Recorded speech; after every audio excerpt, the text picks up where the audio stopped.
అలసిన వానికి ఓరడించు మాటలు. సహోదరుడు భక్తి సింగ్ గారి పరిచర్య నుండి సేకరించిన అనుదిన ధ్యానములు. జూలై 11. ఎల్లప్పుడూ ఆయన యందు నమ్మికయుంచుడి, దేవుడు మనకు ఆశ్రయము.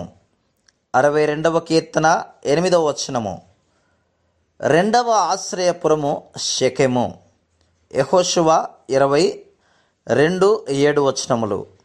షెకెము అనగా భుజము.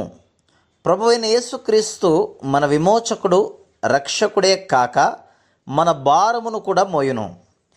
ప్రయాసపడి భారము మోసుకొనుచున్న సమస్త జనులారా, నా యుద్ధకు రండి, నేను మీకు విశ్రాంతి కలుగజేతును. మత్తయి 11:28. మన భారములన్నీ భరించుటకు ఆయన బాధ్యత వహించును. చాలామందికి ఆయన పాపములను క్షమించువాడుగానే తెలియను, కానీ ఆయనను తమ శకెముగా ఎంత మాత్రమును అనుభవించలేరు. మనకు అది ఎంత బరువైన భారమైనను మనము దానిని ఆయన భుజముల మీద పెట్టవచ్చును. నీ భారము యెహోవా మీద మోపుము, ఆయనే నిన్ను ఆదుకొనును. 55వ కీర్తన 22వ వచనం. మనము మన భారమంతయు, అది వ్యక్తిగతమైనదైనను కుటుంబము లేక సంఘమునకు సంబంధించినదైనను, మన ప్రభు మీద పెట్టవచ్చును. ఆయన భుజములు మన భారములన్నీ భరించగలిగినంత బలమైనవి. గత కాలంలో మనకు సహాయము చేసిన ప్రభువే ఇప్పుడు భవిష్యత్తులో కూడా సహాయము చేయుటకు శక్తిమంతుడు, సామర్థ్యము గలవాడు. మూడవదిగా హెబ్రోను అనగా సహవాసము. మొట్టమొదట మన సహవాసమైతే తండ్రితో కూడాను, ఆయన కుమారుడైన యేసుక్రీస్తుతో కూడాను ఉన్నది. 1 యోహాను 1:3. అప్పుడు మనము ఇతర విశ్వాసులతో సహవాసము కలిగేందుము. మన మౌన ధ్యాన సమయంలో మనము తండ్రి అయిన దేవునితోనూ కుమారుడైన దేవునితోనూ క్రమముగా సహవాసమును కలిగి ఉండవలెను. మనము ప్రార్థనలో మన తలంపులను, సమస్యలను, భారములను ఆయనతో పంచుకొనవలెను. మానవ దయను కోరక మునుపు దేవుని సహాయమును కోరవలెను. అప్పుడు ఆయన ఇతర విశ్వాసులతో సహవాసము నిమిత్తం ప్రతి ఏర్పాటు చేయును.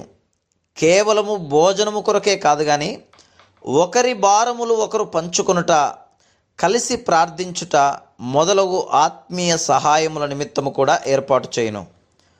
మనము తెలియని దూర ప్రాంతమునకు వెళ్ళవలసి వచ్చినప్పుడు మొదట మన సహవాసము నిమిత్తం శ్రద్ధ కలిగి ఉందము. విశ్వాసులు ఒంటరితనము అనుభవించవలసిన అవసరం లేదు. దేవుడే మనకు సహాయకరమైన సహవాసమును కలుగజేయును. ఒక విశ్వాసి బదిలీ చేయబడిన ఎడల, లేక ఉన్నత స్థానమునకై ఇతర స్థలములకు వెళ్ళవలసి వచ్చి ఉన్న ఎడల, అది రద్దు చేయబడుటకై ప్రార్థనా సహాయమును కోరును.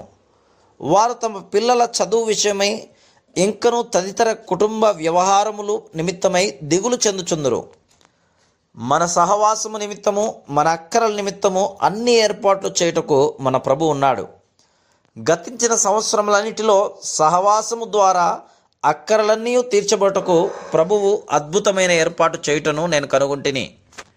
1929 డిసెంబరు నెలలో నేను మార్పు చెందిన తర్వాత నా మొదటి ప్రార్థన ఏమనగా, ప్రభువా, నేను మంచి సదుపాయములు, మంచి సామగ్రి కలిగిన మంచి భవనములలో ఉంటిని, కానీ నిజమైన క్రైస్తవ గృహంలో నేను ఎప్పుడూ ఉండలేదు.